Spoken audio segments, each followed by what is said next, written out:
Please state your name and spell it for the record. My name is Geoffrey Stone. My first name is spelled Geofffery, and my last name is spelled Stone. Thank you. You may proceed. Good morning, Detective Stone. Good morning. This is just going to focus on Defendant Pettis' gun and the aim-point scope. Can you tell me what happened after the shooting to that gun and the aim-point scope? The entire rifle itself, at the time the aim point was actually affixed to the top of the rifle. It was collected from Officer Pettis that night when he was being processed at the crime van. It was collected by the criminalistics detectives who were taking the photographs at the time of him. The ammunition was, of course, downloaded from the rifle and processed properly by the criminalistics detectives and subsequently tagged into evidence at our evidence hold. All right. And how do they identify the gun in the records? How do you make sure you have the right gun and you can continue to track and make sure you have the right gun? The criminalistics detectives will, while taking their photographs, will label it with a letter number identifier, identifying the weapon itself, as well as taking pictures of the serial number. All right. And does every gun have a unique serial number that identifies it? Every gun that I've ever been involved with has always had a make, model, and serial number on it. Okay. And no two are alike. They are individual to the gun. They're different serial numbers for it. If you just rephrase. Sure. Tell me how the serial numbers work. Sure. The serial number is a unique series of numbers or letter number combinations that are unique to that specific weapon system, whether it be a revolver, semi-automatic, or a rifle, and it's in conjunction with whatever company manufactured the gun. And is the same true for the aim-point scope? Does it have a serial number as well? That particular one did, yes. Yes. And again, is that a unique serial number, like a VIN number on a car? Yes. Okay. What happened? First of all, who owned that rifle and that aim-point scope? It is property of the Albuquerque Police Department. All right. So how long was the weapon and the aim-point scope in the custody of APD? I don't know the exact number of days, but long enough for the firearms examiners to do their test fires and examination of the firearm. All right. What happened to it after they did the test fires? Standard procedure at that time is once they were done with their examination of the rifle, it was returned to the officer. Was it put back into service at APD? I don't know. All right. Was the rifle and the aim-point scope returned to Yes. Defendant Pettis? Yes. At some point, did the state ask you to go back and retrieve the rifle and the aim-point scope? Yes. And how did you go about doing that? At first, I was requested to track down the aim point, which is what I did. Because Officer Pettis was a member of the tactical unit, a SWAT team at that point in time, I figured that the rifle and aim point was probably still with the SWAT team. So upon contacting, I believe it was Sergeant Westbrook and Sergeant Katzis concerning the aim point, they advised me that it had been issued to somebody else, but they had to track it down.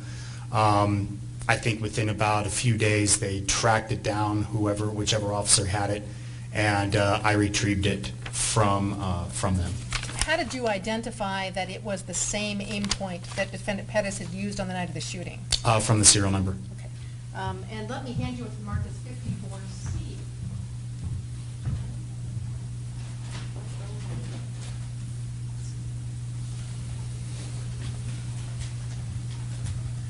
Can you identify 54C for the record, please? Yes. What is that? It is the aim point that Officer Pettis had the night of the shooting, and is the one that I retrieved when you requested for me to retrieve it. All right. How are you sure that's the same one? Again, from the serial number, I compared it to the photographs, the evidence photographs that were taken that night of the serial number. I compared the serial numbers, and the pictures appeared to be the same one. Okay. Is there anything, in comparing that to the pictures, had anything been altered about that aim point scope? Just from the outward appearance, it doesn't appear to be, no. All right. And is the mechanism, that is the red dot mechanism, internal inside of that aim point scope? Yes. Did you see anything that would indicate to you that it had been changed or tampered with from the time that Officer Pettis had that aim point scope? I couldn't tell, no. Let me ask you about the rifle. How did you go about retrieving the rifle? The same way. I contacted Sergeant Westbrook with the SWAT team. I had been advised when I was asking about the aim point that the rifle itself had been stored in one of their safes, and it had been there for some time. So when I asked him to retrieve that so I could tag that into evidence, he didn't have to track it down or anything. He knew where it was. All right. Had it been put in the safe after Defendant Pettis stopped using it? I don't know when it was put in the safe. All right. And how did you identify that the rifle was the same rifle that Defendant Pettis was using? The same way from the serial number. Okay. And also, was there a make and model description too? Yes. What kind of gun was he using the night of the shooting? I believe that one is the Noveski, and I don't. It's a 223. Yes. And did you, when you got the weapon, how did you determine it was the right one? Again, comparing it to the evidence photographs and the serial number on the photograph.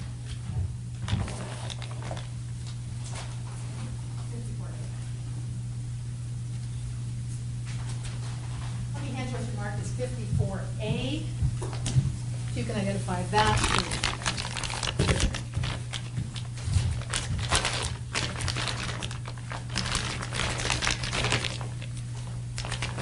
Yes, it is the Noveski rifle that I've been talking about that was used by Officer Pettis that night. Okay. And how did you determine? I'm going to interrupt for a second. And can you just explain to the court with regard to safety, how that rifle is now safe? Okay. Yes. When I tagged the rifle into evidence initially, it was fully capable of firing. However, when I checked it out to evidence for this court proceeding, what I did was I made a slit in the bag here at evidence, took the rifle out, and I actually removed the bolt from the rifle, as you can see in here. So the rifle itself is no longer capable of firing any ammunition. Okay. And we have not asked you to bring any ammunition over to insert in the rifle either, have we? No. All right. I think I'd asked you how you identified that this was the same rifle. Did you also compare this rifle with the photographs taken at the time of the shooting? Yes. And did you see any changes that had been made to the rifle other than the fact that the scope had been removed from the top of it? Yes. Most of the equipment that he had on that night had been removed. Okay. And in addition to the rifle, what kinds of equipment did he have on top of the rifle? He had the aim point itself. He had like a swivel type of magnifier on it. And I believe he did have a light on it, and the type of light escapes me. Okay. Other than that, is this the same rifle that he was using that night? Yes, it appears to be. Without any changes that you can see or modifications made to the rifle itself? Yes, from outward appearance, I don't see any modifications. Okay. And are you able to, if we introduce both these things, attach the scope back onto the rifle in the same position it was on the night of this shooting? I don't exactly know where he had it on. As you can see, I don't know how well you can see, but the railing systems have different types of grooves, and the grooves themselves, the aim point can be attached in different positions, and it's different for everybody else. And it's something I never asked of Officer Pettis, so I don't exactly know where he had it. I can just put it on the same railing system. All right, Judge. Okay. Judge, that's our foundation for chain of custody for this particular rifle and the aim point. Thank you. Mr. Roebler?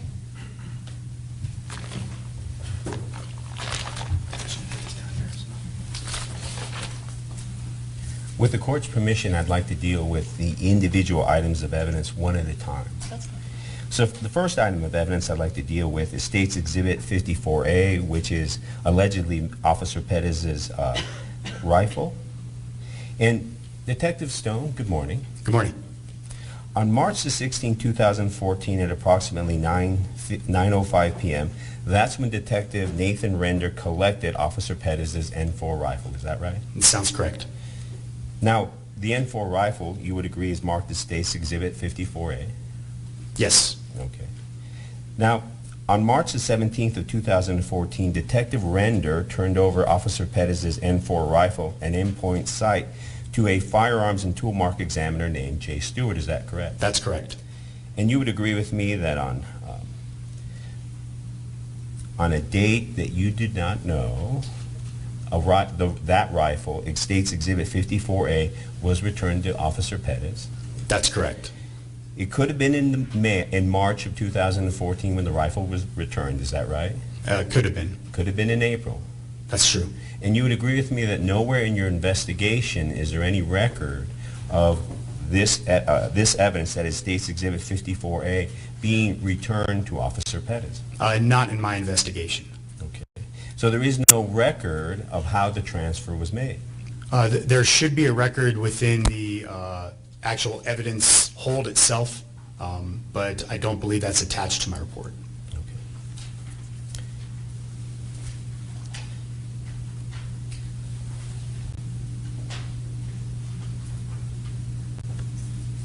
Now, what instructions, if any, did you give Officer Pettis about how what he can and cannot do with his N4 rifle? I did not speak with him or give him any instructions to that kind. To your knowledge, was Officer Pettis giving any instructions about dismantling, repairing, servicing, or overhauling his rifle? I don't know if he was. Now, in your experience, when a weapon is returned to an officer, isn't it true that the officer has essentially the authority to continue to dismantle, repair, service, and overhaul their weapons? That's true, he can. And that's something that you expected would happen? If it needed to be done, yes. Okay.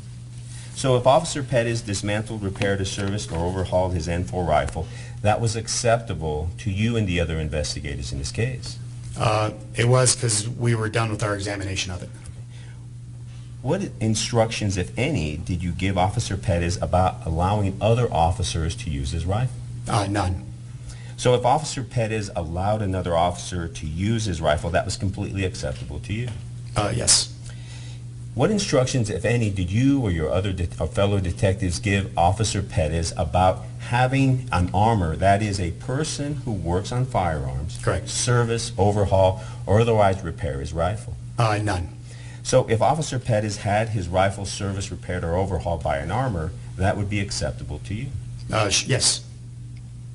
Now, after APD released custody of Officer Pettis' N4 rifle and aim-point system, you had no control on what might happen to that rifle. Is that right? That's correct.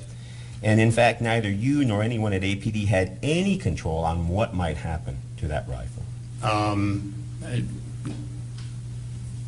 I think the only one that it's issued to would have control over it, or his immediate supervisors. Now, there came a time when Officer Pettis no longer had the rifle. Correct. Now, that's not recorded anywhere in your report, is it? No, it's not. So you don't know exactly when that happened, is that right? That's correct. And of course, let me ask you, who asked you to find Officer Pettis' rifle? It was a conversation that I had with Special Prosecutor Randy McGinn as it relates to mounting this aim point onto something for people to look through it. Okay. Now, how many years had passed from the time the rifle was released until that time you were asked by the Special Prosecutor, Randy McGinn, to find the rifle? Approximately 2 years. So, and I just want to be crystal clear, State's Exhibit 54D was outside the control and custody of you, your fellow criminalist detectives, Albuquerque Police Department evidence for 2 years. Correct.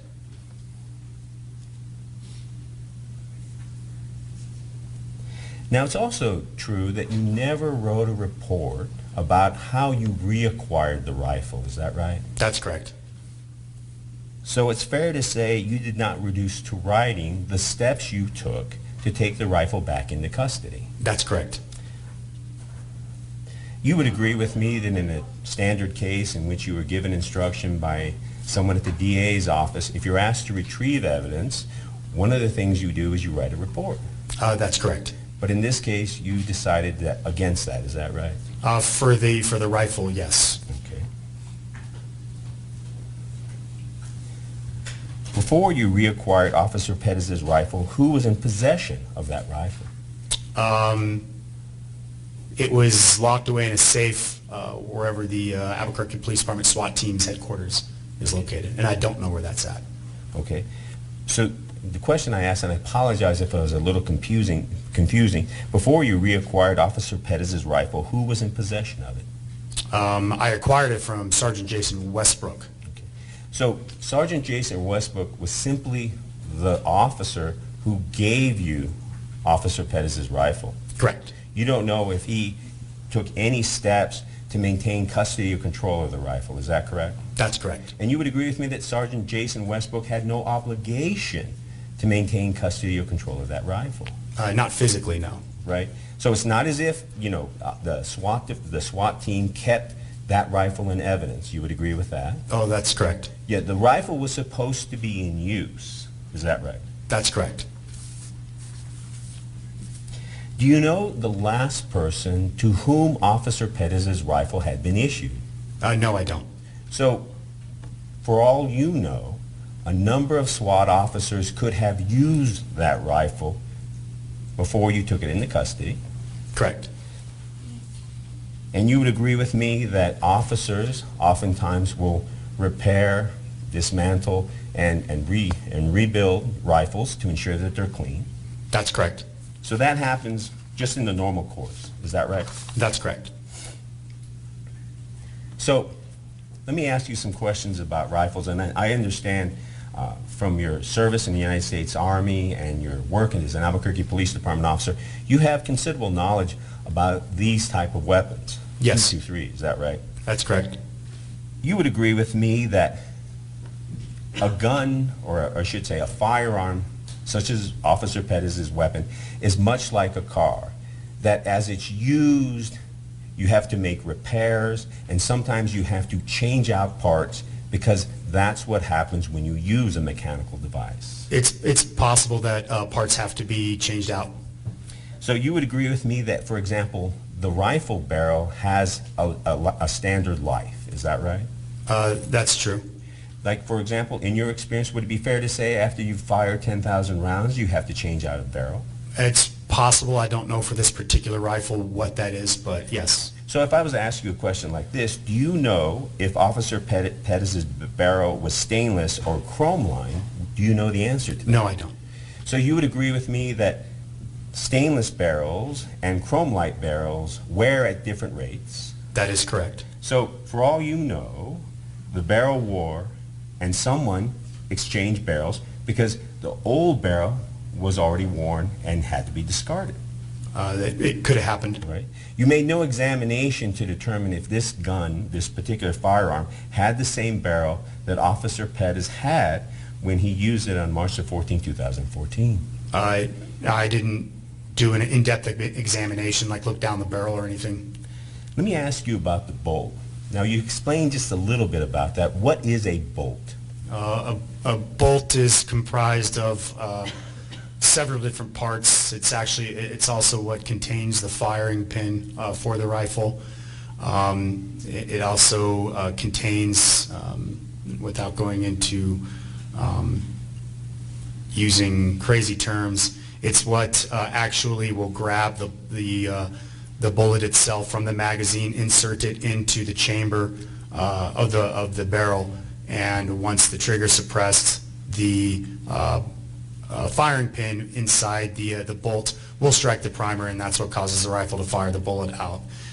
Once that has happened, there are gaseous mechanisms within the bolt carrier group that pushes the bolt back extracting the spent casing and grabbing a bullet. I appreciate your explanation. It was more than understandable. You would agree with me that the bolt is a mechanical device that sometimes wears and has to be replaced. Certain parts of it can be, correct. And you would agree with me that you made no effort to determine whether the bolt that was in the weapon that you received from Sergeant Jason Westbrook was indeed the bolt that was in Officer Pettis' weapon at the time he used it on March the 16th, 2014. No, I didn't. You would agree with me that when a firearm is in the hands of an individual officer, they customize that weapon to fit that particular officer. Yes, they do. Officers have certain individual likes and dislikes, and you build your firearm accordingly. Is that correct? That's correct, and it can be determined on the height of the officer, depending on how broad or narrow their shoulders may be, or how long or short their arms may be, may determine on where they actually put certain types of equipment on the rifle itself. And that's what I was talking about earlier with the placement of the aim point or any other type of external sighting device, or a flashlight, or an external hand grip, things of that nature. Your Honor, may I approach the witness so that I can actually look at the rifle?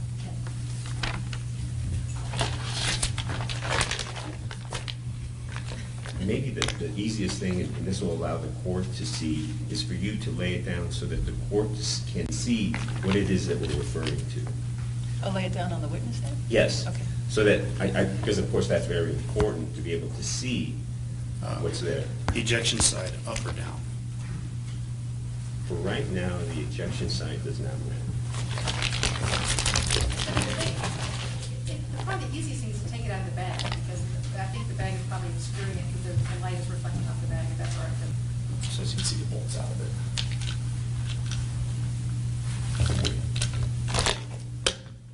First thing I'd like for you to have in front of you is State's Exhibit 37A 2, so that this becomes a point of reference for you. Okay. So you would agree with me that on State's Exhibit 37A22, there is a device at the end of Officer Pettis' barrel. Do you see that? That's correct. It's a type of muzzle suppressor. Okay. You would agree with me that when it comes to State's Exhibit 54, I believe it's A, I apologize if I'm... 54A. A is the rifle. Yes. The 54A does not have a suppressor. That's correct. It does not have the suppressor that's depicted in the picture. Now, there is this flash suppressor here. That's correct. So this flash suppressor was not part of Officer Pettis' rifle. Is that correct? That's correct. It would have been, it looks like it was changed out. All right. Now, another thing I'd like to point your attention to is the weapon-mounted light. Do you see that on State's Exhibit 37A22? Yes, it looks like it's right here on top. Okay. You would agree with me that State's Exhibit 54A does not have a light, a mounted light? That's correct. So that's different. It was removed. Now, I'd like to talk about the foregrip. Would you agree, do you see the foregrip there? Yes, it's right underneath the rifle, kind of back from where the light is. Okay. So, again, for the court, again, I don't know if you were able to see what the If you just point on the picture, I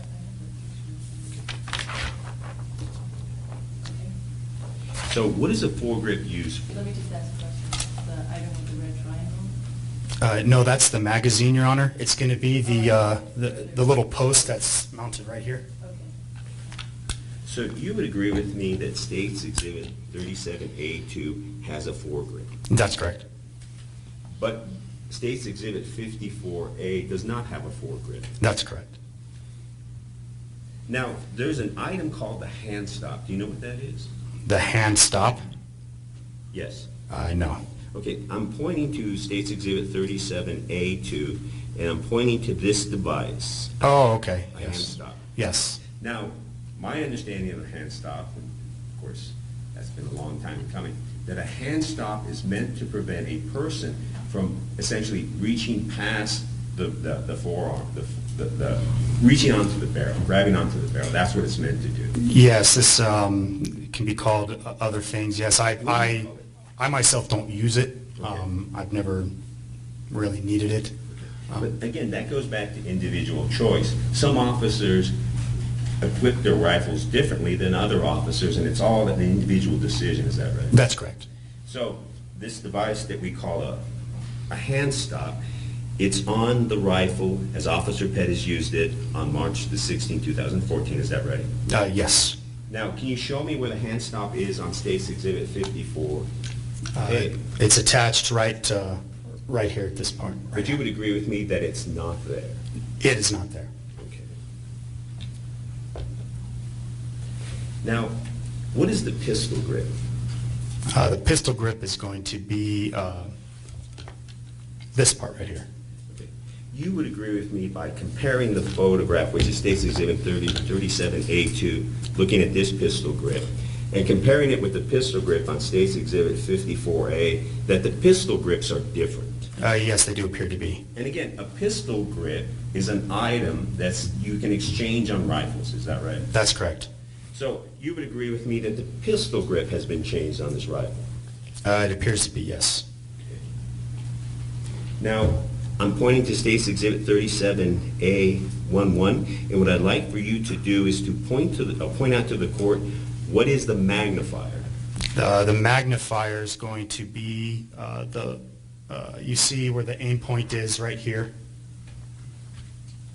And directly behind it is going to be what looks like another longer, larger, fatter scope that's black, and that's pushed off to the side. Okay. So what is a magnifier exactly? Magnifier, just because this particular red dot aim point system is not magnified, what this allows someone to do is if they want to have a closer up view of, say, a target that is a further distance and they want to get an up close view of it, they can push this magnifier in front of the sight and system between their eye and the aim point, and it allows them to kind of like looking through binoculars.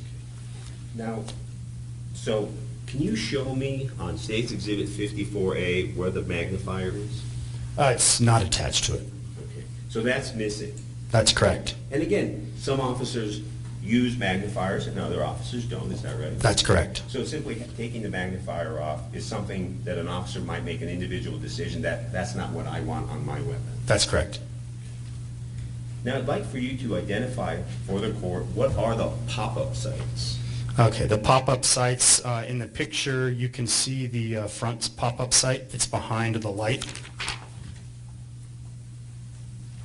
And there's a pop-up sight attached to this rifle. This is the front sight post pop-up sight. And this would be the rear pop-up sight on the rifle. Through this picture, I can't see if he has one on there. Okay.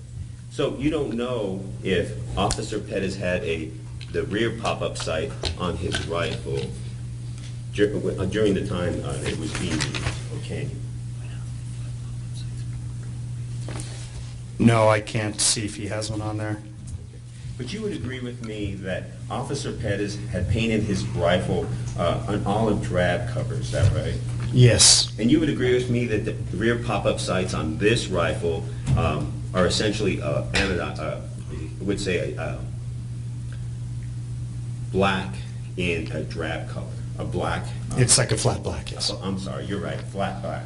And again, Officer Pettis' rifle was completely painted, is that right? That's correct. And because of the magnifier that's swiveled to the side, I can't see if this, or if a rear sight was, a pop-up sight was on it. Okay.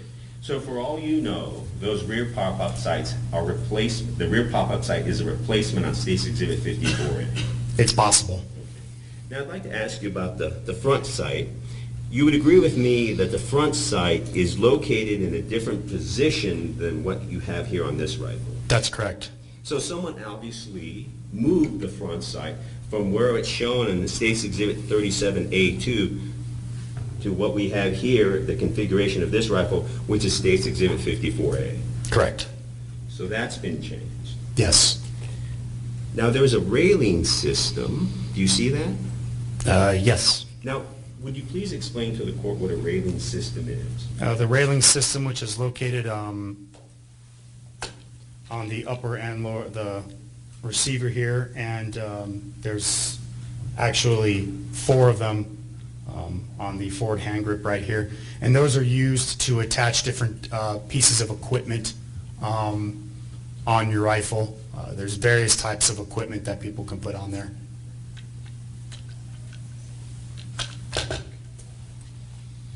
Now, you would agree with me that you cannot sit here and tell us whether the railing system that you see depicted in 37A2 is the same railing system that's on this rifle, State's Exhibit 54A. I mean, it appears to be the same, but I can't know for sure. Okay. Now, what is the upper receiver? Can you explain what that is? Yeah, the upper receiver is just everything that's contained kind of up here in this area.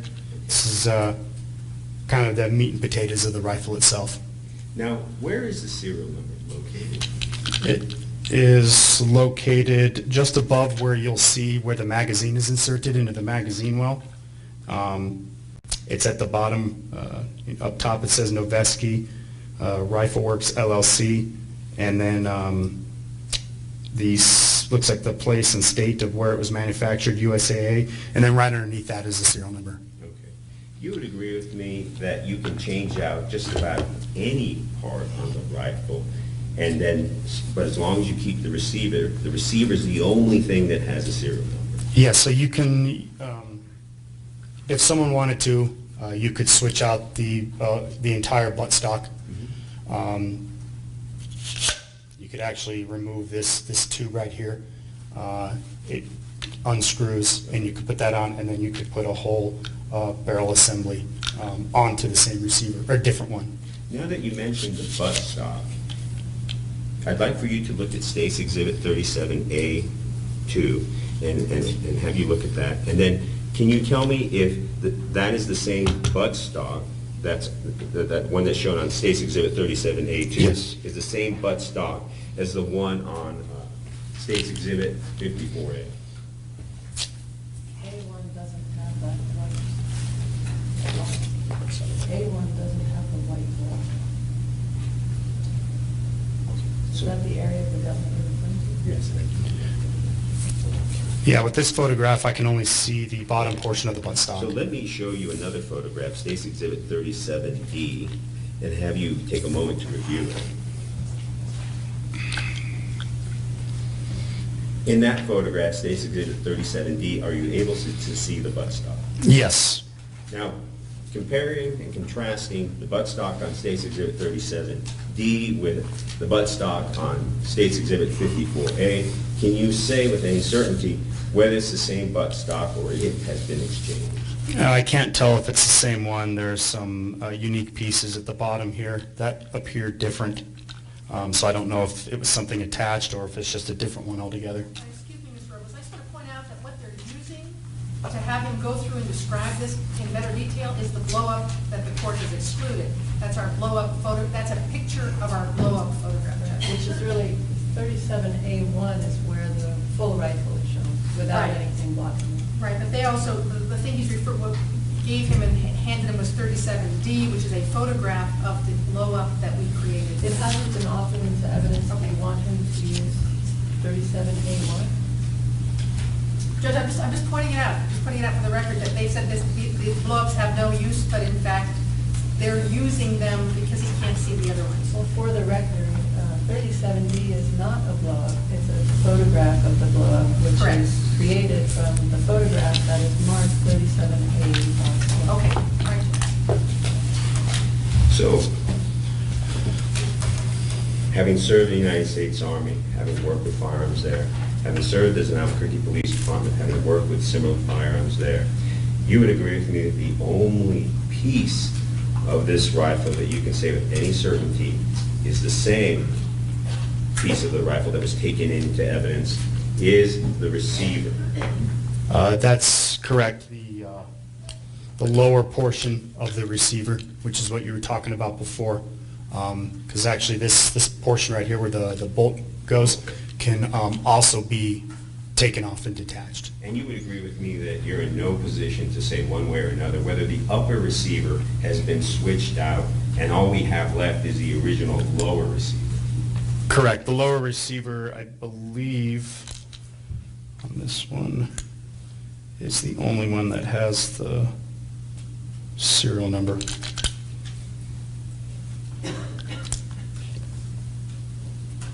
And what I think is also obvious from the photograph, you see again, I believe it's a clip, not a magazine. You see the magazine on State's Exhibit 37A22? Yes, that is the one with the red triangle. Okay. And you would agree with me that that's not part of the rifle you took into evidence? It should have been taken, well, it was taken into evidence, but it would have been tagged in a different bag. Okay. But that's not part of this rifle? It's not on here, no. It's not with me or in this rifle. May I resume my place back?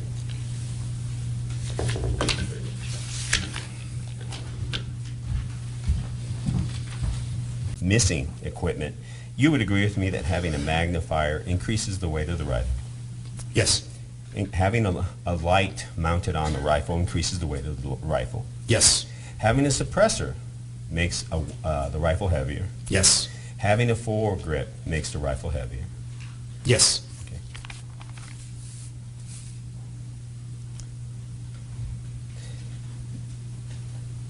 It has been more than 2 years from the time the Albuquerque Police Department had this rifle, State's Exhibit 54A, in evidence, until the time you reacquired it. Is that right? That's correct.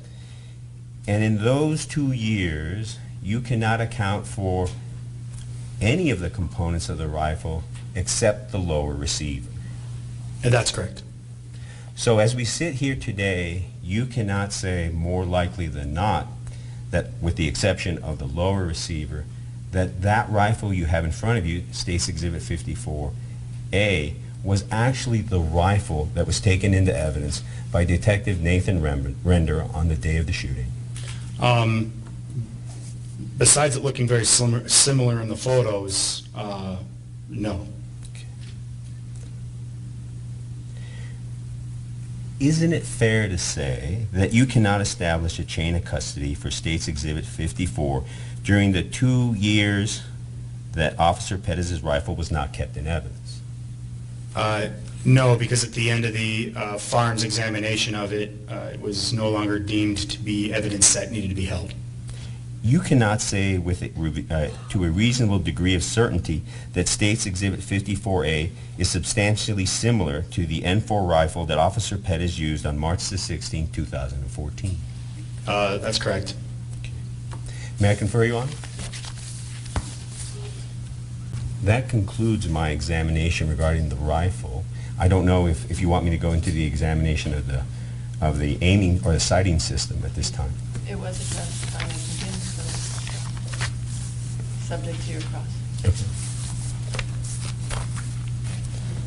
So I'd like to talk to you about State's Exhibit 54D. You have that in front of you, correct? Correct.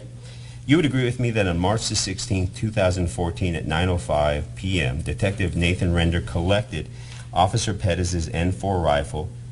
Is that right? Yes. And attached to that rifle was State's Exhibit 54D, allegedly State's Exhibit 54D, which is an aim point. I'm sorry, can I verify the letter 54, you're saying E? D, I'm sorry. D? I thought it was C. If I'm mistaken. I don't know, let's get clarification on that. What is the tag, text note on that?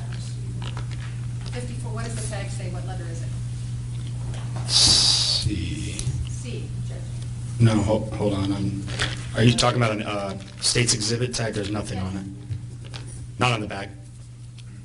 It doesn't sound like it's tagged, so you can approach and verify this. I apologize for making a mistake regarding my reference to State's Exhibit 54D. It is in fact State's Exhibit 54C. Now, you would agree with me, to rephrase a question I had already asked, that attached to Officer Pettis' rifle was Officer Pettis' aim point sight, which is allegedly marked as State's Exhibit 54C. That's correct. Okay. On March the 17, 2014, Detective Nathan Render turned over Officer Pettis' rifle and the aim point sight to a firearms examiner named Jay Stewart. Is that correct? That's correct. And Jay Stewart only made one statement about the aim point sight, and that is that it was, quote, was functioning properly. Is that right? That's correct. There's no other notation in the record about any information gathered about the aim point sight other than it was functioning properly. I believe so. Okay. And you would agree with me that in your investigation, you did not record any information about the aim point sight? Except for the serial number noted down, no. Okay. You would agree with me that there came a time when the aim point sight, which is allegedly marked as State's Exhibit 54C, was returned to Officer Pettis? Yes, You don't know exactly when that happened, right? that's correct, I don't. Could have happened in March of 2014. Correct? Could have happened in April of 2014. That's correct. But you don't know when that happened. That's correct. But it did happen at some point. Yes, And you would agree with me that there's nothing in the investigation that records the transfer of the aim point sight from APD evidence to Officer Pettis. yes, as I previously stated, it's not in my investigation, but there should be a record of it. What instructions, if any, did you give Officer Pettis about what he can and cannot do with the aim point sight? I did not give him any instructions. Do you know if anyone, one of your fellow detectives, a criminalist, or anyone told Officer Pettis that he could not dismantle, repair, service, or overhaul his aim point sight? I don't know if that was said at all by anybody. And you would agree with me that if a decision was made by Officer Pettis to dismantle, repair, service, or overhaul his aim point sight, that that was completely acceptable to you? If he wanted to, sure. Sure. And you would agree with me that officers oftentimes make changes, adjustments to their sighting systems? They'll make changes and adjustments, yes. Okay. And that's not something that's unusual to you? No, it's not uncommon to, like when we have to go and requalify, which is something we have to do periodically throughout the year. And on the SWAT team, I know that they have to do it more times than field officers. And they will do what we call reconfirm your zero, which is basically, bringing without getting into a big long explanation about it, from a certain distance, you're firing at a small target and you're trying to get point of aim, point of impact from the sight aperture, which is the red dot on this, to the bullet on the paper. And every now and then you may have to make adjustments, windage, elevation, to make sure that you're still on.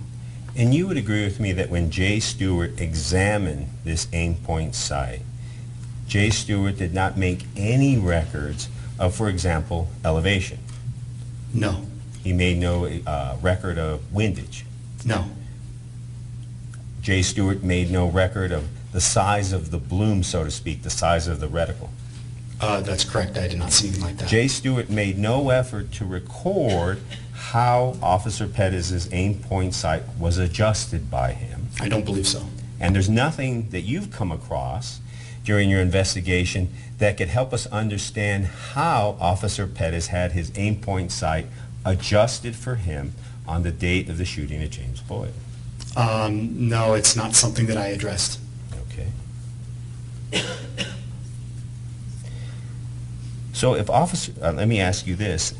Did you instruct, or did someone instruct Officer Pettis that he was forbidden from installing or replacing different parts, components, or lenses on his aim point sight? I don't know if anyone told him that, no. And you would agree with me that there comes times when sights might be damaged or need repair? It's possible, yes. Yeah. And that repairing those sights is sometimes an efficient way to bring an item back into service? Yes, it can be done. And so if the lenses or the casing or the faceplate or any of the components that make up this aiming system were exchanged, that's not something you would have found unusual? If it had been damaged in some way, and I don't know if it had been. Okay. And you would agree with me that after the Albuquerque Police Department released Officer Pettis' aim point sight out of evidence, that neither you nor your fellow detectives had any control on what might happen to Officer Pettis' aim sight? No, I did not.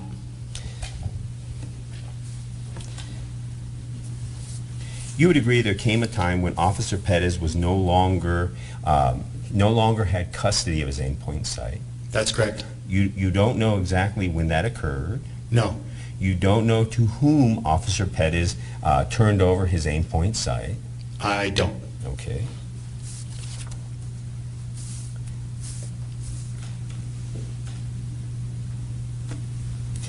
Now, do you recall who contacted you from the prosecutor's office about the aim point sight? I believe at the time it was Special Prosecutor Kevin Holmes. And do you recall approximately when that occurred? It was sometime earlier this year. I did write a report about that. I'd have to refer to my report. Okay.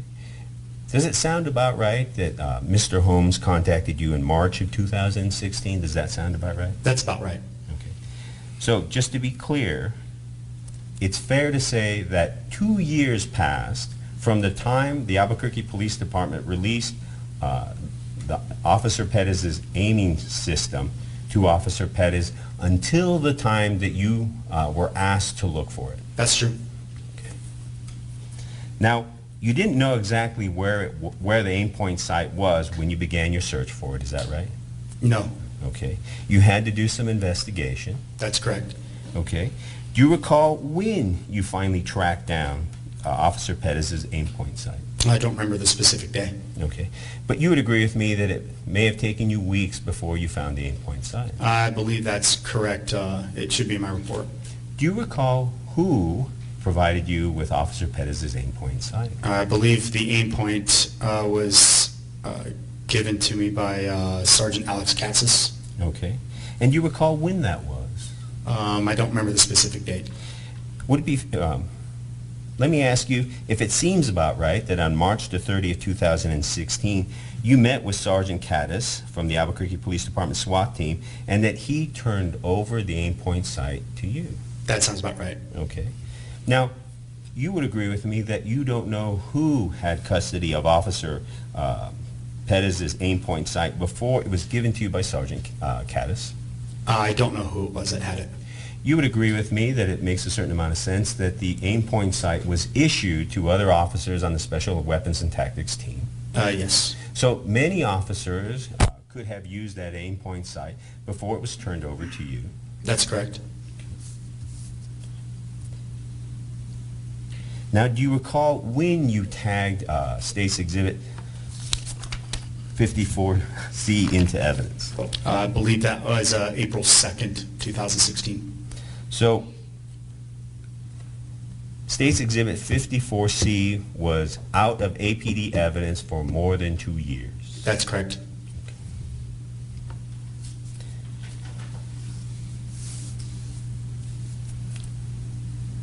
Simply looking at this site, can you tell us if different parts, components, or lenses had been installed on that site? I can't tell you for sure. Like I said, the only thing I can base it off of is the serial number, and in the picture it appears to be the same. And if I may approach again, Your Honor? Yes. I'm showing you what is marked State's Exhibit 37A2. Do you see that? Yes. All right. Simply looking at State's Exhibit 37A2, you would agree with me that simply looking at the site there doesn't tell you if the site that you have in front of you, 54C, is in fact the site that was on the right. Not from this picture, no. Okay.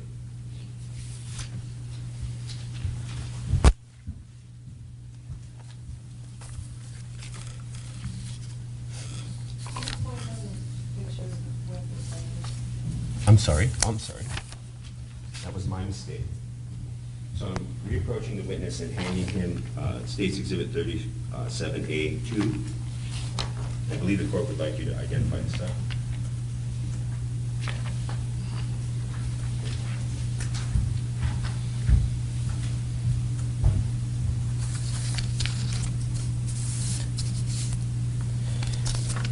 Now, simply having State's Exhibit 54C in your hand, you cannot tell us whether any new or different parts, components, or lenses were installed, correct? Yeah, no, I can't tell. And for all you know, the Officer Pettis' aim point site may have a different housing. I mean, with the serial number, I believe it probably has the same housing. I don't think that you can get a new housing with the same serial number. So you would agree with me that the housing is the only piece that has a serial number? That's correct. There's no serial number on the lenses. No. There's no serial number on the laser. The red dot reticle inside, no. Right. There's no laser. There's no serial number on the mount. No.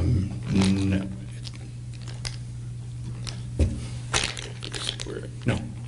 Sorry, no. So the housing is the only item you can say with certainty is a component that was part of Officer Pettis' rifle at the time he used it during the James Boyd shooting. Is that right? That's correct. Okay.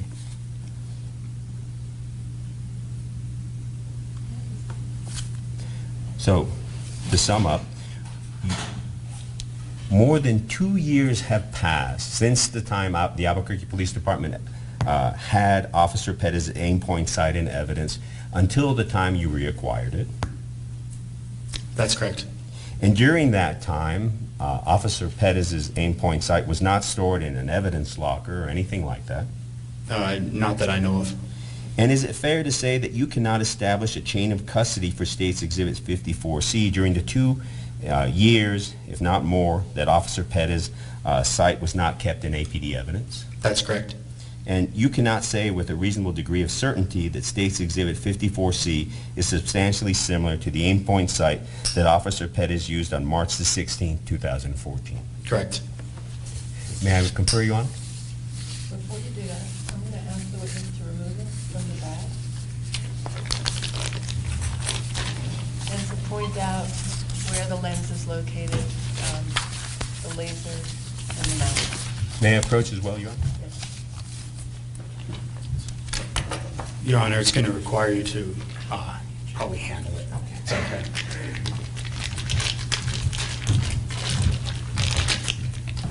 Mr. Ellis, you lost it. I'm sorry, which part did you want to see? What's the reference for that? This one. Which is the black? Yes. Okay, and then the laser? So the laser's going to be just kind of an internal red dot, so if you take a look and just look at it.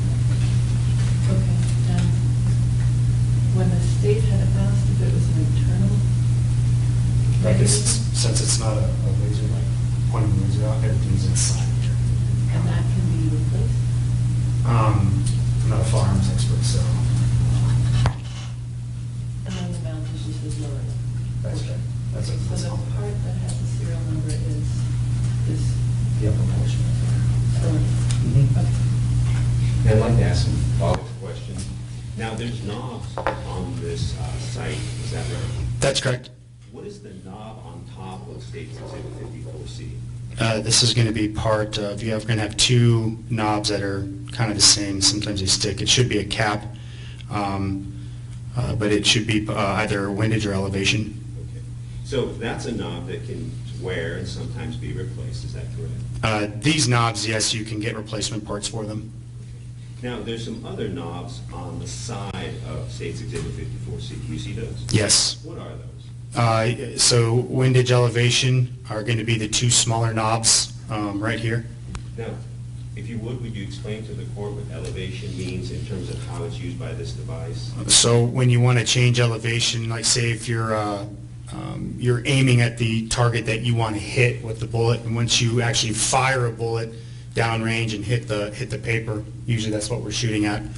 If the bullet strikes, say, above or below the target, you will use the elevation knob to move, the red dot will move internally very, very slightly, and what that does is it readjusts the way you look through it and will cause you to either lift the rifle or lower the rifle, which causes the round to go up or down until you're actually hitting the target elevation-wise.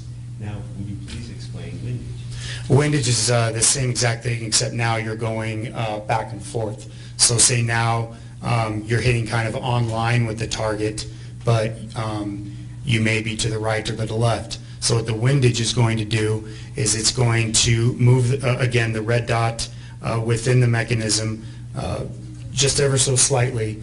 So it'll cause, again, your eye to readjust, and you'll now move the actual rifle to the left or right, and then you keep firing more rounds until you're now actually hitting the target that you're aiming at. So the bullet is, in a sense, hitting where you're seeing the red dot covering the target, if that makes sense.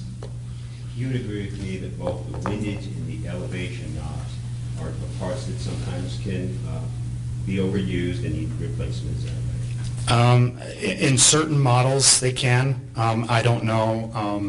Again, not being a gunsmith, I don't know if they can be replaced or not. Now, there's another knob. Do you see that? Yes, the big one on the side here. What is that? So with the red dot, this is going to actually turn the device on and off. But with these red dots, when you start turning it on, you will notice that the dot will start to be very, very small, very, very like a pinhead. And then you have different powers of brightness and intensity. And the reason that that is done is for low light and say during a full sunny day. So where at nighttime you may want to dial this down all the way to the very lowest setting because there's not a lot of ambient light coming into this. Now during full sunlight, if you were to look through this and the setting was set for when you looked at it through night, you probably wouldn't even be able to see the red dot. So you would have to dial up the intensity of the red dot in order to see it. Now, the mechanism that changes the size of the reticle, that is the bloom, that's something that has 12 settings, is that right? I never counted the settings on this, but it's, from when I was clicking, sounds about right. Yeah, there's 4 night vision settings, is that right? I believe so. And then there's 8 daytime settings. I didn't count the day settings, but it seemed right. And you would agree with me that nowhere in your investigation was it ever recorded how the size of the reticle or the size of the bloom is. Is that right? No. So there's no information in your report to help us understand what you could actually see inside of the aiming system, because we don't know what size the bloom or the reticle was. That's correct. It's something I never addressed in my investigation. Now, you would also agree with me that no notation was made by anyone, including the firearms examiner, regarding windage. I don't believe so. Okay. So you don't know how windage was set for Officer Pettis on the day that the shooting took place? That's correct. I don't know where it was set. And you would agree with me that nowhere in anyone's report, including the firearms examiner, is there any mention about elevation? I believe that's correct. Okay. And so you can't tell us how Officer Pettis' aiming system, how its elevation was set at the time of the shooting. That's true. May I have a moment to confer you? Because you don't know how Officer Pettis' rifle was, or I should say his aiming system was set at the time he used it during the shooting of the Mr. James Boyd, you're in no position to recreate the settings today as to how Officer Pettis had his rifle, or I should say his aiming system set. Is that right? Yeah, I guess you're right. I wouldn't be able to tell, or I wouldn't know at which setting he had the intensity of the red dot. Okay. And of course, elevation and windage weren't recorded. Oh, yeah, that's correct. So you can't tell us today how elevation and windage should be essentially set so that you could see through Officer Pettis' aiming system the way he saw through it on the date of the James Boyd shooting. That's true. That is my examination, Your Honor, and when you're ready. can address the admissibility or... Well, I wanted to see if Mr. Bregman had any questions. I don't, Your Honor. So Detective Stone, in a regular homicide case against a regular person, would you have returned the gun to the shooter in a regular homicide case? It would have, depends on what we're talking about. If it's a murder where charges have been filed, it would not be returned to whoever used the firearm. And where would... It's not relevant. This line of questions is relevant. We'll allow it. Sure. Where would the gun have been kept from the time of the shooting until the trial? Evidence hold. Can you explain to the court why it was that these weapons were returned to these officers That was the standard practice for the department. in a police shooting case, That's correct. regardless of whether charges ultimately got filed against those officers? That's correct. All right. Let me start with the scope itself, which is, can you tell me what the exhibit number is again? 54C? Thank you very much. I think you talked to the court about how the mechanism, the red dot mechanism, is enclosed in this particular scope. Is that right? That's correct. And you said, I think Mr. Robles asked you, would there be any reason, you don't know that this wasn't repaired, but would there be any reason to repair this enclosed red dot scope unless it was broken? No, I don't see any reason to. Okay. Do you know if it would be more expensive to replace parts, like, for example, replace the red dot mechanism, than it would be just to buy a new scope if it broke? In my experience, you typically just buy a new scope. Okay. And so is there any indication that this was broken or changed or damaged from the original scope? I don't know. Okay. And nobody's told you that we don't have the scope anymore because it broke and so we had to replace it, right? No. And this scope itself has the same serial number as the scope that was looked at by Detective Render and Jay Stewart when they picked it up. Is that right? That's correct. And they checked it to see if it was working, and it was working at the time. That's correct. And is this still working? It is working. Any indication to you that this has been dismantled, repaired, or any other thing has been done to it? No indication. Okay. On the gun, I understand this is sort of I'm trying to think of what the term is for cars when you get the stock car and then you can add all kinds of things to it. Is that true of all the weapons that they have, the rifles that they have at APD? It's yes, it's very common for the rifles. All right. And so this is the gun, the stock part of the gun without all the additions that Detective Pettis had. Is that right? It appears to be, yes. And how that can be explained to the jury is by showing this photograph 37A1 and telling them what additions had been made to this particular rifle by Detective Pettis. Additions, that's correct, yes. Okay. So they'll be able to tell, and you can explain to them what things were added on to the stock model. Is that right? That's correct. I think this is foundation, Judge, and you're allowed to lead on foundation. Has anybody ever told you that this stock part of the gun was dismantled, repaired, or serviced? I did not ask that. No one told me that. Okay. No one has informed you that that's what happened to the gun. Is that No. right? That's all I have, Your Honor. Mr. Robles' argument?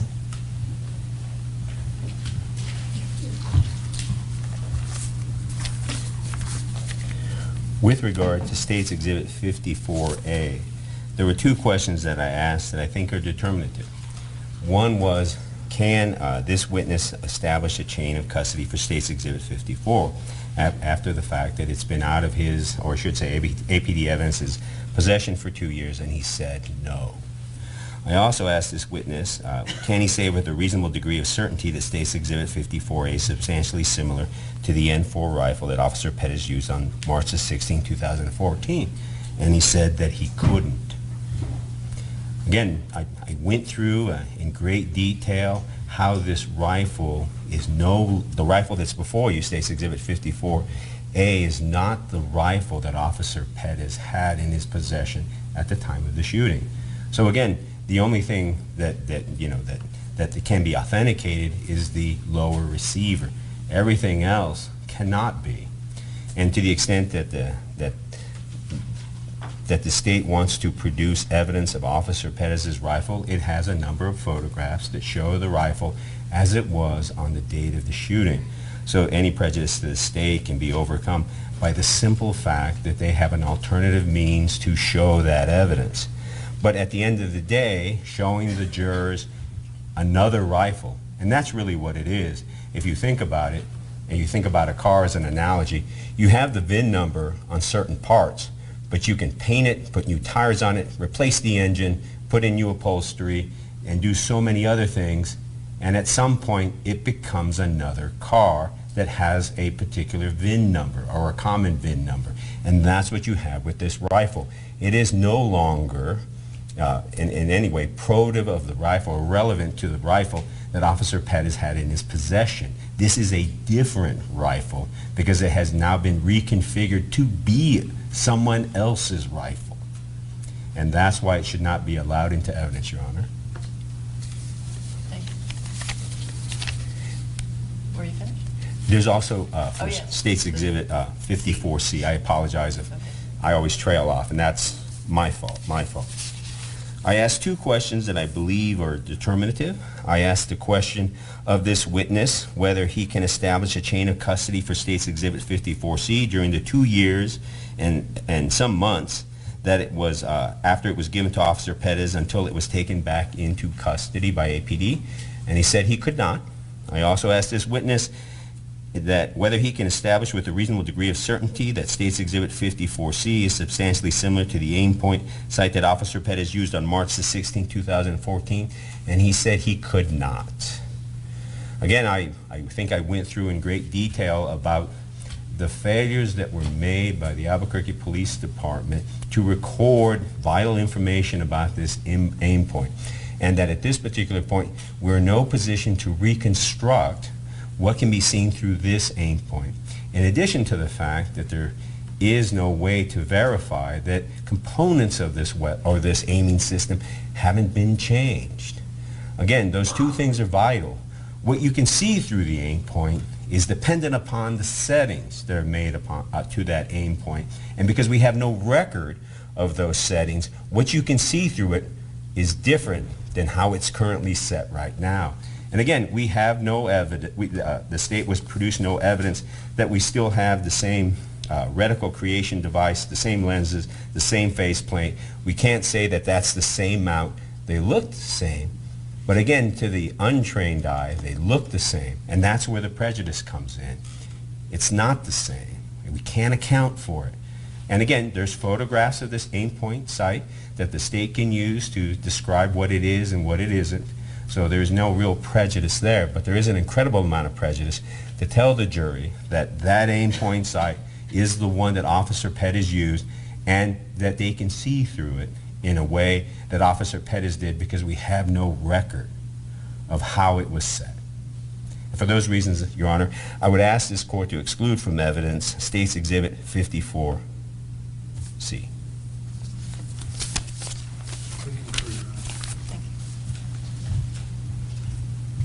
Judge, let me tell you the limited purpose for which we're offering both of these things. The defense has identified a perception expert who will say that when you look through the site, you're focusing on a very tiny point. And in fact, with this particular site, that's not how it works. And that's why we're admitting it. I think at the prelim, we admitted an exemplar site because we didn't have the site to show how a red dot site works. That is, that it sits down. I think you can put this on. I can show you this picture, Judge. Oops. So this is one of the stills. You can see the site, the aim point site right here. It sits down on the rifle. It's not one like most people think that you put your eye up to like this. It's down on the end of the rifle, and what it does is essentially puts a red dot on a person. So I don't, instead of their theory, which is that you look in and you're only focusing on this tiny little hole, in fact, you can see what's happening, see the person turning around and see their back to you, and all you do is you swing the rifle around and you put the red dot with both eyes open on the person that you're going to shoot. And so the purpose for introducing this is just to show that principle, not to say that this is precisely what he saw, but just to show how the aim point works. And we can do that with an exemplar, but it makes much more sense to do it with the actual aim point site that was on Defendant Pettis' rifle at the time. And if we can attach it to the rifle, that makes it more accurate rather than less accurate, the jury can see from this photograph where on the site it is. And then all the rest of this, whether this is what was added to the gun, all those kinds of, I'll even stipulate we're not offering it to show this is the gun as it was configured at the time, but this is the gun, and we will go into with Detective Stone all the differences, well, how this is different from the actual gun and what things the defendant Pettis had added, including, for example, on this photograph here, the magnifier is here, this thing that sits on the top that magnifies that you can flip over to even magnify the red dot. So we'll talk about all that with Detective Stone and explain the differences between this, what we have now, the stripped down rifle, and the other one. But the main thing is the red dot sight and how the red dot sight works, given the defense that the defense is putting on. The law in New Mexico is that the state is not required to establish the chain of custody to exclude all possibility even of tampering. This is State versus Peters, 1997, NMCA 84, that questions concerning a possible gap in the chain of custody affects the weight of the evidence, not its admissibility. And admission of evidence is within the trial court's discretion, and there's no abuse of that discretion when the evidence is shown by a preponderance. Preponderance not beyond a reasonable doubt to be what it purports to be. There is no dispute that this aim point sight is the aim point sight that was on defendant Pettis' rifle. The serial number is the same. Detective Stone, even though he hasn't kept it in his possession for all this time, has talked about how, particularly for the sight, you wouldn't repair this. You'd toss it and you'd get a new one because it's more expensive to repair the like all of us know with electronic devices, the internal mechanism of it that creates the red dot or the lenses. That would be more expensive even than just tossing it and buying a new one. And in the absence of evidence that this has been tampered with or changed, the red dot sight, that comes in and they can cross-examine Detective Stone on the fact that they returned it to the officers. Certainly, defendant Pettis knows whether, in fact, this rifle that was returned to him was altered or changed or had a barrel changed out. He knows all of that. He doesn't have to testify, but certainly, if he opts to testify, he can talk about any changes that were made to this particular rifle. And so the purpose would be, again, have the scope come in, put it on the rifle in approximately the same position as this photograph that I've showed the court, 48D, and have Detective Stone get it as close as he can to 48D, so that the jury can see how it works, that when you're holding it, all you're doing is putting a red dot and both eyes are open and you can see what's happening beyond the red dot. That's the purpose of putting this into evidence, Judge. The other case is U.S. versus Cardenas, which is at 864 F. 2nd, 1528, 10th Circuit case. If the proffered evidence is unique, readily identifiable, the foundation need only consist of testimony that the evidence is what its proponent claims for it to be. And in this particular case, by serial numbers, because it is a unique item, we can identify both the scope itself based on the serial number and the weapon itself. There is no evidence that there was any reason to dismantle, repair either one of these things, but particularly the sight, and so we would ask the court to allow us to admit those into evidence. Thank you. Thanks, Judge.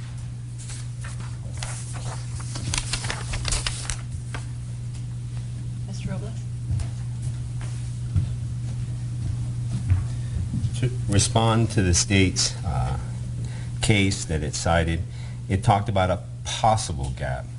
I believe that it's that it's undeniable that there was a 2-year gap. You're referring to Peters. Yes, to the evidence in this case with regard to both the rifle and the aiming system. It wasn't a possible gap. There was a 2-year gap. And with the rifle, I think I clearly demonstrated it's not the same rifle. And with regard to the aiming system, you know, there's been no evidence that's submitted that it is the same aiming system. And what the state also began to explain is their attempt to try to have the jury conduct an experiment. I have a whole nother long list of questions to ask if we're going to head in that direction about why it would not be, you could not, based on the failure to collect the necessary evidence at the time the shooting happened about how this rifle was configured, that you could not create a substantially similar experiment for the jury. So there's a big problem there, and again, I have an incredible amount of questions to ask this witness if we're headed in that direction. But I think we're still left with, you can't conduct an experiment with an item of evidence that's inadmissible. And so I'm still left with... Let me ask you what the experiment is. Well, no, the state seems to be alluding to the fact that they want the jury to look through, essentially, the red dot scope. But this rifle has been configured in a way where you can no longer place... Again, you'd have to have a gunsmith come in and do all of that work. So you're referring to the state's reference to wanting the witness to assemble that aim point system on the rifle itself? Yes. And so, you know, there's a tremendous amount of work, the optics, you know, and trust me, there's an awful lot to go into to try and create a substantially similar conditions for these jurors to essentially replicate what it is that you could see through that scope. And again, the most vital things, and I can go into very great detail about it, is that if we don't know the settings of that scope, we're never going to know or be able to create substantially similar conditions under which Officer Pettis used that aim point. But we're still left at the threshold problem of admissibility of these two items. And then the state, you know, talked about the possibility of a gap, a possible gap. I think I've established there's a 2-year gap. I've established that, you know, you cannot identify with substantial certainty, or at least this witness can't, that these exhibits are what was taken into evidence 2 years prior. And I think that that's the most devastating, you know, critique I have of the state's efforts to try to bring these items into evidence, is they just simply can't account for them or the grand changes that you can see with your own eyes. And so I would ask for this court not to admit into evidence both the aim point sight and the firearm. Okay, I have one more case site for you too. State versus Rubio, 2002 NMCA 007, that says a discrepancy in the chain of custody relates to the strength of the evidence rather than to its admissibility. And that's what I think we have here. So just wanted to give you that site as well for the other New Mexico case. So, Your Honor, just in response very briefly, this isn't a discrepancy in chain of custody. This is a clear lack of chain of custody for 2 years. It's not a discrepancy of whether or not we knew exactly where it was or not. Everybody's freely admitted they don't know where it was and who was touching it, or who was using it, who was changing it around, or who was doing anything. So it's not a discrepancy. Those cases don't apply to the chain of custody. There's a clear gap of 2 years.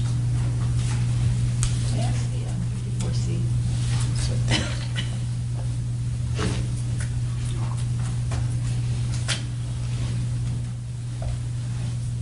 Is it turned on, Jen? Yeah. Okay.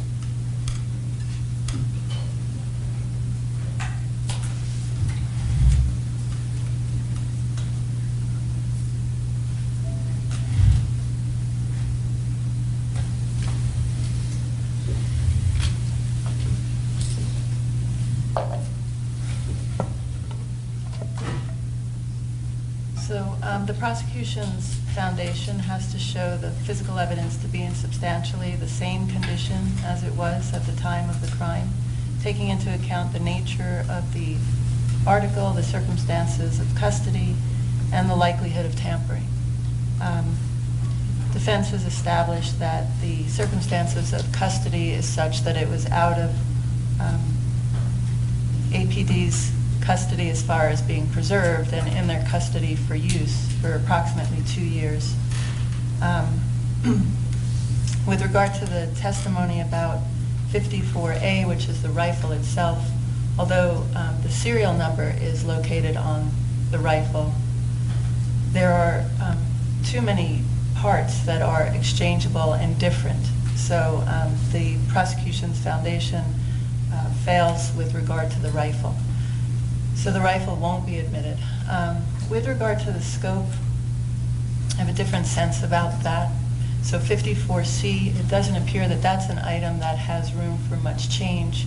It's being presented just to show how it functions. When you turn the knob on the right-hand side, the bigger knob, that red dot either gets lighter in color or darker in color. It may get smaller and larger, but I acknowledge we do not know what the settings are, and that can be brought out through questioning. But just to show how this device works, as opposed to what the settings were on the particular day in question, it can go forward for that purpose. Thank you, Judge. Judge Zakor, will you be also issuing a limiting instruction if you admit that it's not in any way the same? Nobody knows what it was set, how it was set the day in question? I'll be glad to bring that out on questioning. My thought was that could be made clear during the questioning. I'd like to inquire about the court's ruling. Is it correct to conclude that no decision has been made regarding the state's, I guess, purported efforts to try and have the jurors perform an experiment in a courtroom with the aiming system? It's not my understanding that there's any experiment that's going to be requested of them. It's a matter of just letting them see that there's a red dot in this scope. And they can see in the photograph where it was on the rifle, but there won't be any exercise in trying to place this item on another rifle. Well, therein lies the problem, and that's why I also had a series of questions with regards to this whole idea called eye relief. What? I'm sorry? I guess when you determine where basically a site should sit, it's an individual preference based on a number of factors.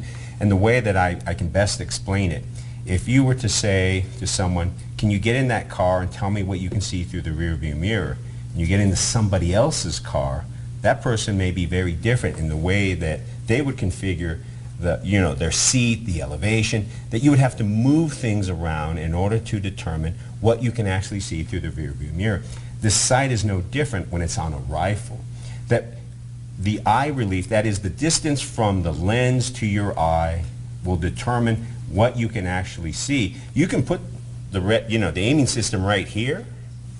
Isn't that something that would be addressed through cross-examination of this witness? Well, I guess the thing is, that's the whole idea of if there's going to be the jurors would be allowed to handle the evidence and essentially manipulate it in ways that Officer Pettis did not. That is, if you, and again, you can do this right now. If you take that aiming system and put it right here, you can see an awful lot. But if you bring it out and you have the proper eye relief, you will only see so much. And you can simply do that with your fingers. If you think about it, when you put your fingers up to your hand, you have a gray field of view. But as soon as you begin to move away your fingers, that field of view begins to decrease. And that's where the whole idea of eye relief is so important. That if you can't establish Officer Pettis' eye relief, given a whole host of factors, these jurors are going to think, well, I can see an awful lot if I put it right up to my face, when in reality, that's not how it was used. And that's where the prejudice lies, that these jurors will perform an experiment, that is, put it up to their face, that's not in the substantially similar conditions under which it was used here. So these jurors will get a false impression of what you could see through the aiming system that Officer Pettis could have not seen. I see it a little bit differently. I think it is a weight as opposed to admissibility. These are points that you can bring out into the evidence in your questioning. But the question for the foundation is it in the same or similar condition? And based on the witness's testimony, looking at the photograph, he can't see any change. We acknowledge that we don't know what the settings were, but this is what was on the rifle at the time of the incident. So I wasn't questioning the court's ruling about admitting it into evidence. It's misuse by the jurors trying to essentially perform an experiment, or it being given to them, and they essentially do things that Officer Pettis did not do with it, and that's where the problem lies, that it invites. Are you requesting an instruction with regard to its purpose or use in evidence? Yes.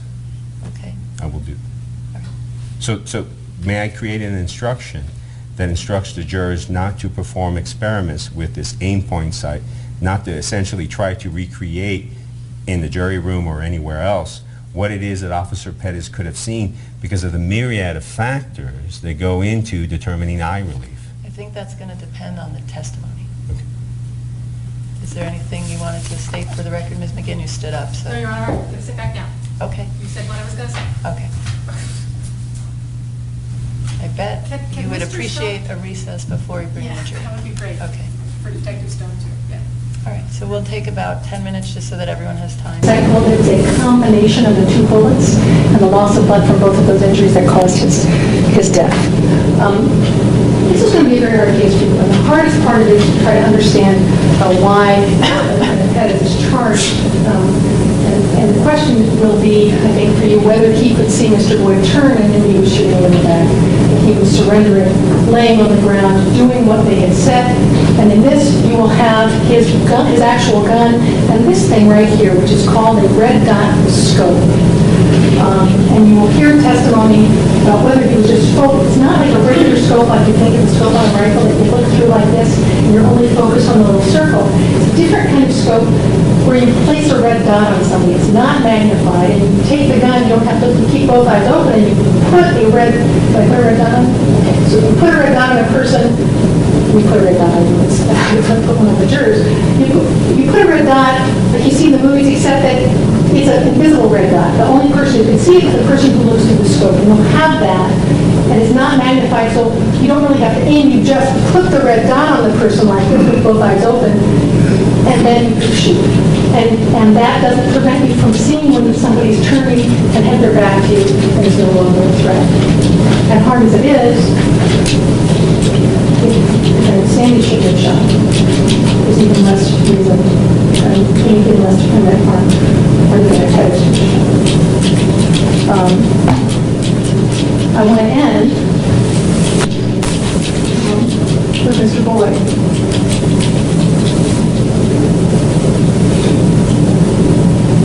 Who for 3 hours said,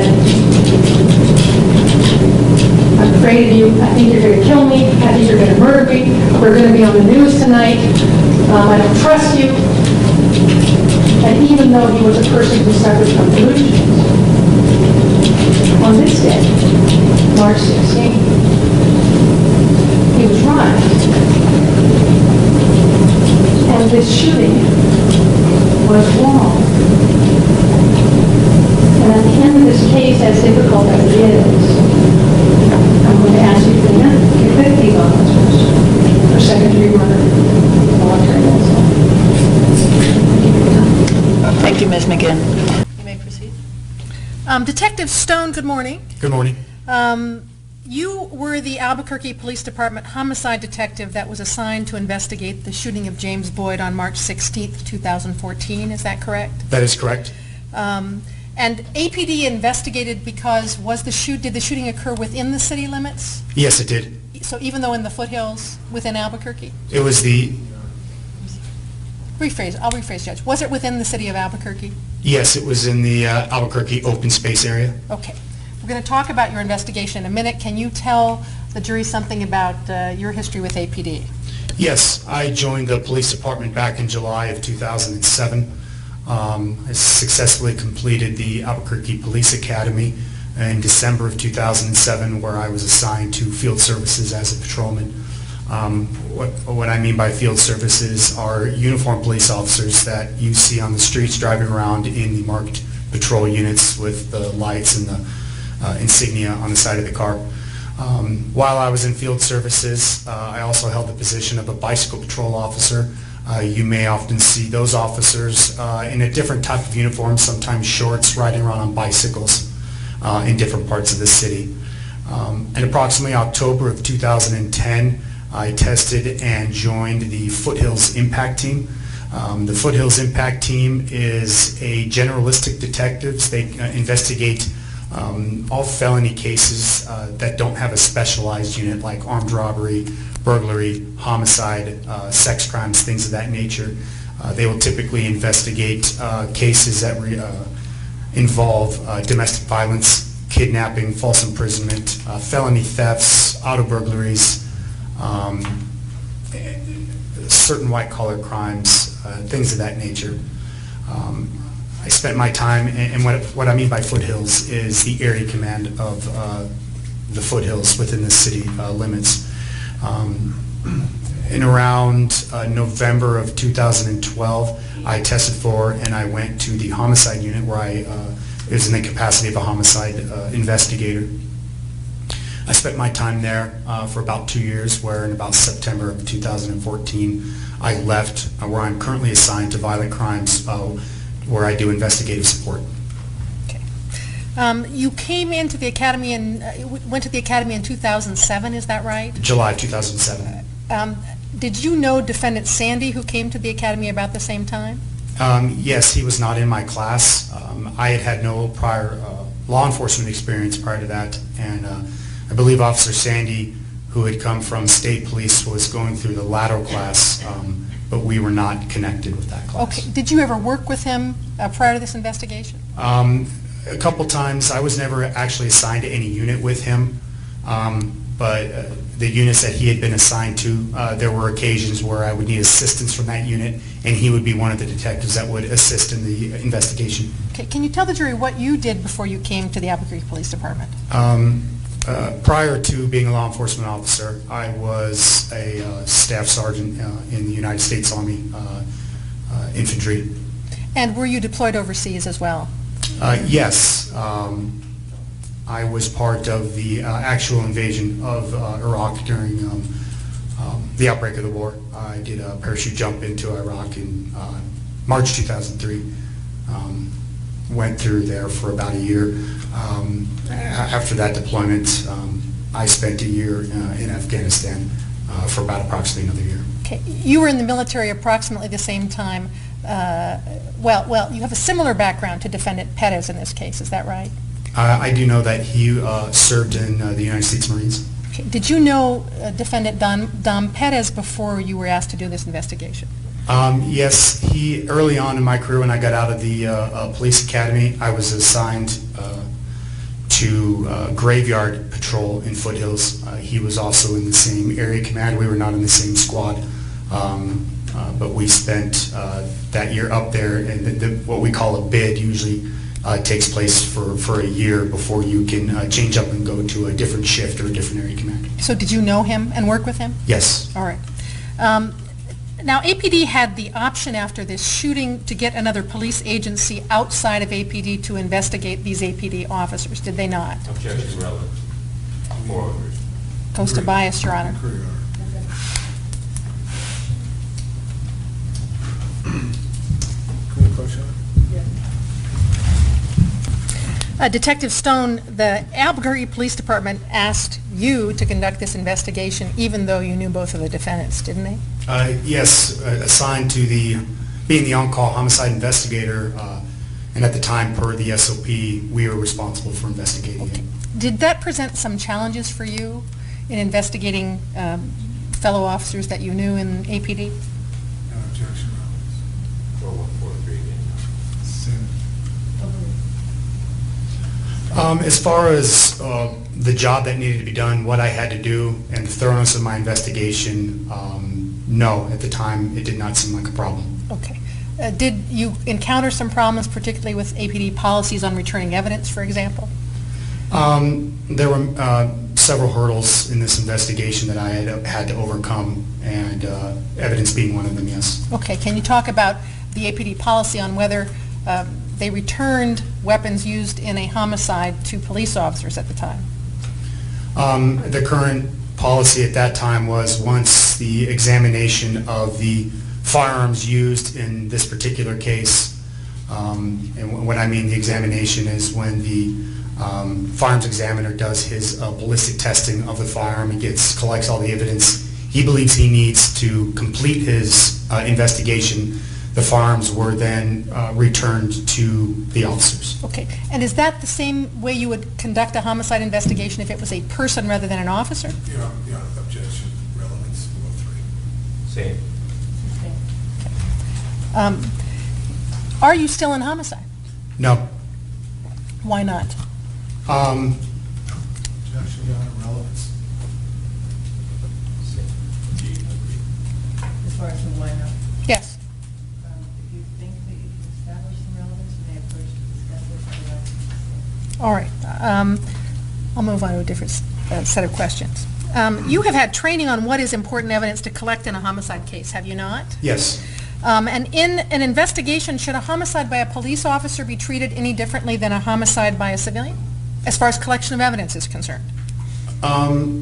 It depends. It depends on what evidence is available. I mean, when you're talking about a homicide including a citizen, or a homicide including committed by a police officer, there may be different types of evidence that, say, a citizen doesn't have access to. All right. But the way you collect it and the importance of evidence and the way you weigh it, there's really no difference. One of the things that you do when you're doing a homicide investigation is to take photographs, is that right? Judge Leedy. Directing him to the area of... Okay. Is that one of the things that you do in a homicide investigation, is take photographs? Photographs are taken. And what kinds of things do you photograph? And have you been trained to photograph? I guess it should be important to say that part of the homicide team includes the criminalistics team, and they are the custodians of evidence. They are trained in actually taking police photographs. So I myself am not responsible for taking the photographs. However, we talk about what is important, what's not important.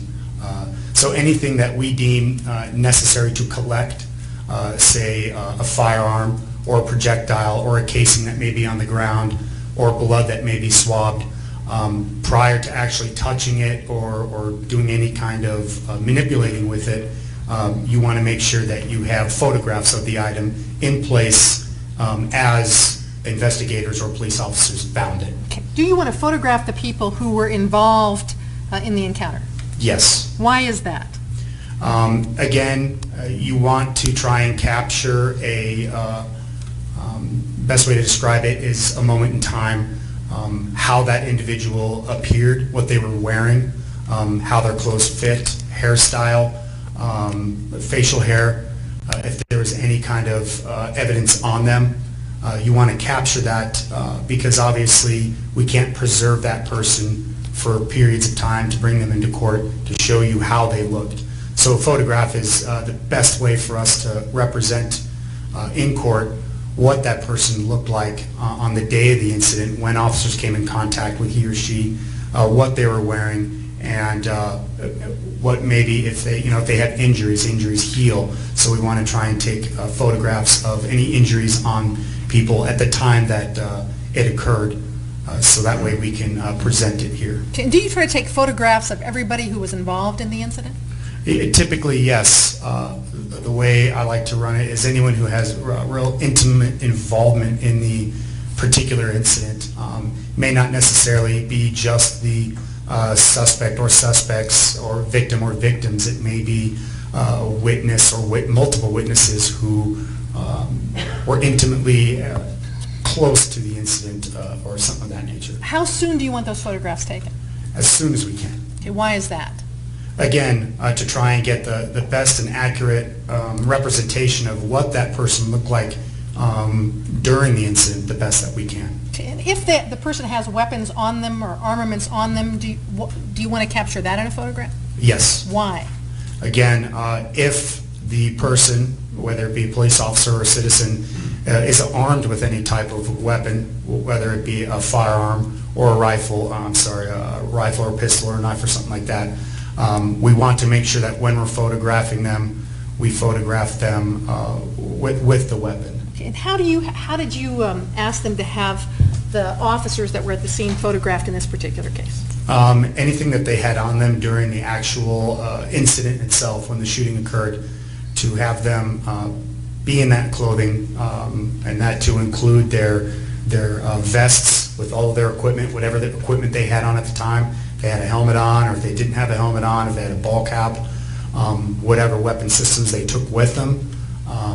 Sometimes it's not uncommon for, as a police officer, to maybe have a rifle and then something slung to the side, maybe like a beanbag, shotgun, to bring all that, and then they will be photographed with them wearing it, kind of in the condition that they had it during the incident. And did you have them photographed just from the front? No. Whenever the criminalistics detectives take their photographs, They will start kind of with the front of the body. Then they will do side profiles, rear profiles, and then they will also do pictures of the hands, both front and back. Okay, so for the jury, it's photograph here, here, here, here, and then hands, is that the photographs? That's correct. Typically, we'll have them hold up the hands so you can see the front of the hands, and then the back of the palms of the hands. And then oftentimes, they will take close-ups of the officer's hands, just the hands themselves, kind of stretched out like this, both the back of the hands and the palms. Okay, how did you decide which of the people at the scene were important to photograph? Again, when I get on scene, I have a lot to assess. There's a lot of things that go into just trying to figure out what happened. So for me to determine who needs to be photographed, I need to determine who was on scene and who was kind of up close and personal to the incident itself. In this particular instance, the shooting. Anyone who witnessed the shooting, saw the shooting, and was possibly engaged kind of in the incident itself, or who may have had contact throughout the entire incident was photographed. Okay. And did you photograph the officers on what I think the term is perimeter, is what the police use? Yes. Can you explain to the jury what a perimeter is, please? Yes. So to kind of put it in terms that you would understand it, police officers are trained to form perimeters around a certain area for several different reasons. An initial perimeter may be set up when a developing situation is happening within the city, typically a developing possible hazardous or violent situation within the city. A perimeter is established for several reasons. One, to contain whatever violent situation is going on, i.e. a violent person or persons, or maybe to contain a house if a violent person or a violent situation is occurring in a house or building. So it's to kind of contain that so it doesn't spill out further into the city or into maybe an adjacent neighborhood or something like that. Okay, let me stop you just for a second. When you say contain, you mean you make a circle so the person in the middle can't get away. That's one can't reason. Get out. Okay, all right. And what is the other reason? Another reason is to keep uninvolved people out. It's not uncommon to have people going about their everyday business, just happen upon a scene, a developing scene, and they don't realize it's a scene, and they will sometimes walk towards the area that may be dangerous. So the perimeter is formed to, and then officers are trained to lock down what we call that perimeter to keep the people out for their own safety and the safety of everybody involved. So did you film all of the 19 officers who were out there at the time? Film? Or photograph, that's what I meant. Yes. Okay. Did that include the defendants, Mr. Pettis and Mr. Sandy? It did. Okay. Did you also do something about cataloging the weaponry that each person who was out there had on them? Yes. Again, I personally did not do the cataloging. However, the criminalistics detectives will catalog each piece of evidence that they are collecting, including the firearms or anything that has to do with the firearms. Okay. And were all of those photographed, and were all the firearms photographed? Yes. And were the rounds of ammunition removed and counted as well? Yes. As per what the criminalistics detectives do, whenever they receive a firearm, they will, if it is not rendered safe, they will render it safe. And they will take photographs of, like say, if there's a bullet in the chamber, they will take a photograph of what bullet was in the chamber, and they will log that. And then they will download, say, in a rifle magazine, any ammunition that was in the magazine itself, and then they will take a photograph of that. Okay, let me hand you what's been marked first as State's Exhibit 32A. Can you identify that for me, please? Yes, it is a photograph of Detective, at the time, Detective Keith Sandy. And was that taken the night of the shooting, right after the shooting occurred? Yes, it was. Your Honor, I move 32A. Any objection? No, Your Honor. Okay. Yeah. 32A is admitted. Thank you. Judge, if you could turn on the Elmo, please.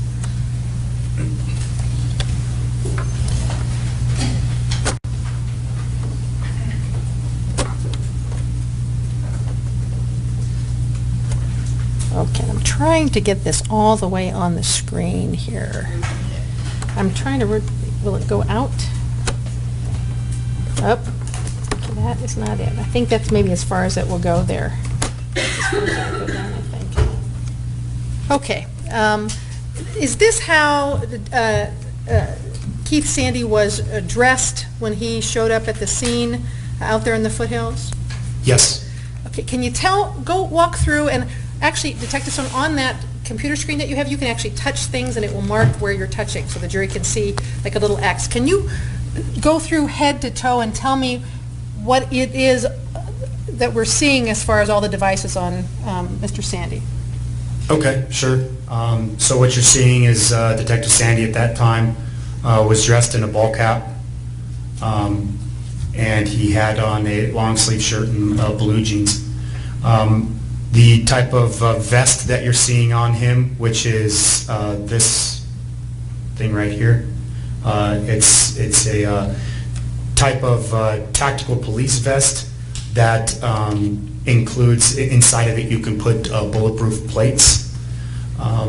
Attached to this type of vest, it has a series of attachments where you can put magazine pouches, radio pouches, different type, like holsters, different types of stuff. Whatever you need, it'll be there readily accessible for you. So on this side right here, I believe you see his sidearm, which is attached to the vest. When you say a sidearm, is that a handgun? It's a handgun, okay. Correct. It has up here you can see Albuquerque police patch. Just below that is what you're seeing is it's a Scorpion lapel camera.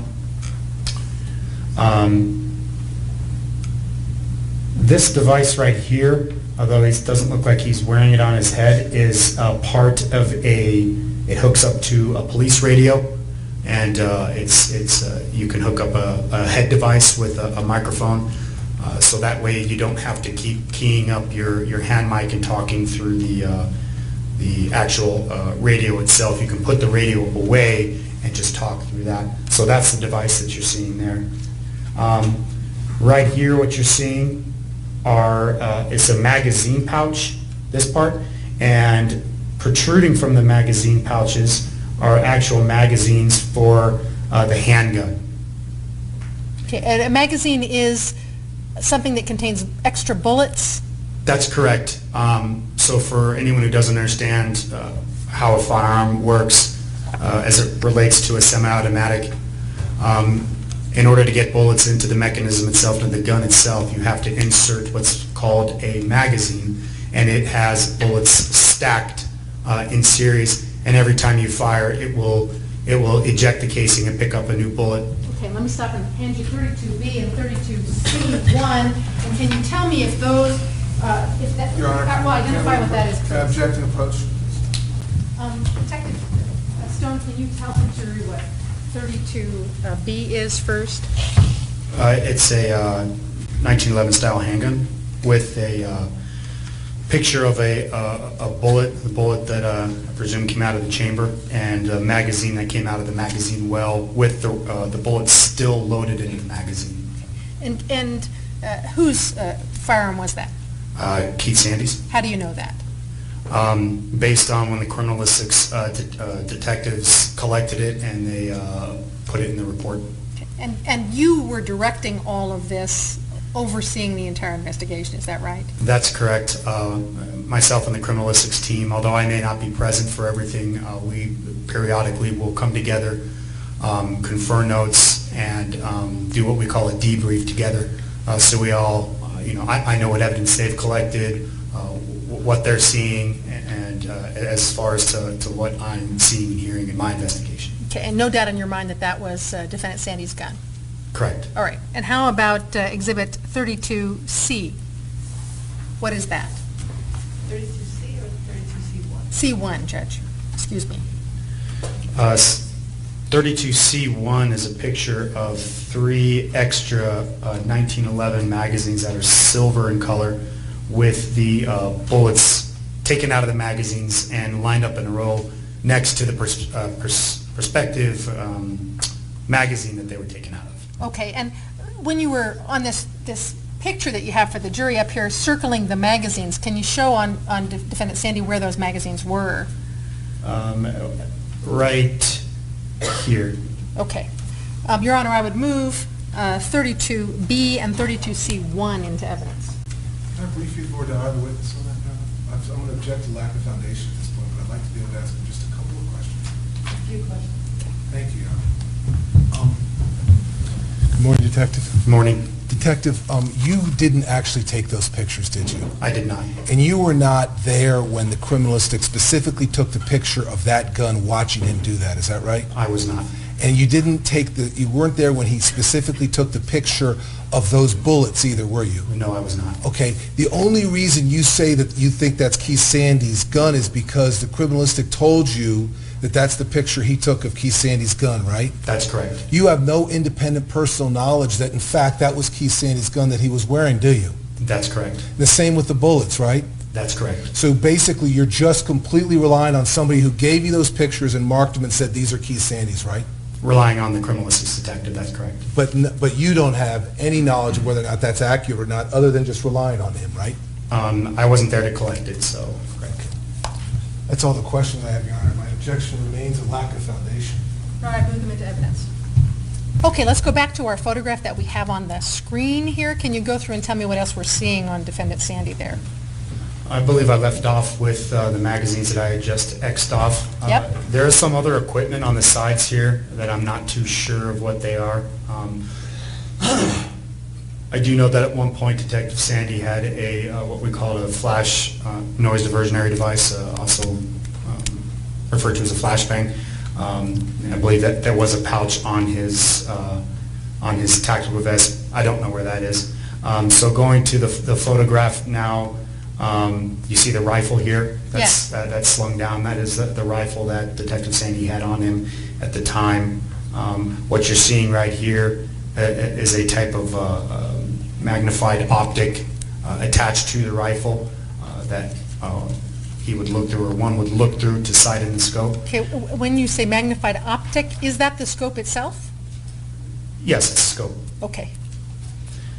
Pistol grip of the rifle, trigger, magazine. He has a forward hand grip right here, and you can't really see the rifle too well down below here. Let me move it up for you. But now, if you tap at the right corner of your screen, right top corner, hopefully it will disappear. Did you guys figure out how to do this the other day?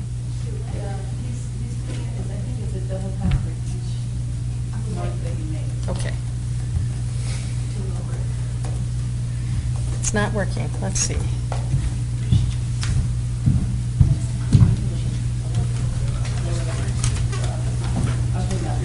Upper left? Upper right-hand corner? Upper right-hand.